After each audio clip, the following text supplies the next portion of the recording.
September 19 മുതൽ 29 വരെ നടക്കുന്ന അഷ്ടലക്ഷ്മി യാഗത്തിന്റെ മുന്നൊരുക്കത്തിന്റെ ഭാഗമായി യാഗശാല നിർമ്മാണവുമായി ബന്ധപ്പെട്ട ഭൂമി പൂജ യാഗാചാര്യൻ വേദാഗ്നി അരുൺ സൂര്യഗായത്രിയുടെയും യാഗബ്രഹ്മൻ ഡോക്ടർ പി.കെ. അശോക് കുമാറിന്റെയും നേതൃത്വത്തിൽ ഭൂമി പൂജ നടന്നു.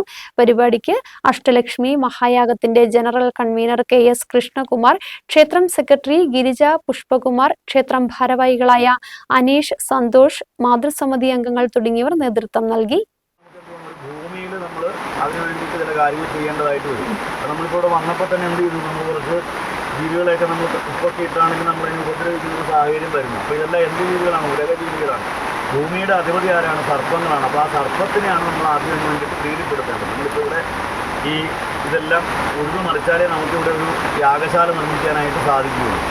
അപ്പോൾ അത്തരത്തിൽ വരുന്ന എല്ലാ തരത്തിലുള്ള ദോഷങ്ങളും നമുക്കുണ്ടാകാതെ, കാരണം എന്തുകൊണ്ടാണ്, നമ്മൾ ഒരു വലിയൊരു കാര്യത്തിന് വേണ്ടിയിട്ടാണ്, ലോകത്തിൻ്റെ തന്നെ വലിയൊരു മംഗളത്തിന് വേണ്ടിയിട്ട്, സമൂഹത്തിൻ്റെ നന്മയ്ക്ക് വേണ്ടിയിട്ട് ഒക്കെയായിട്ട് ചെയ്യുന്നൊരു കാര്യമാണ്.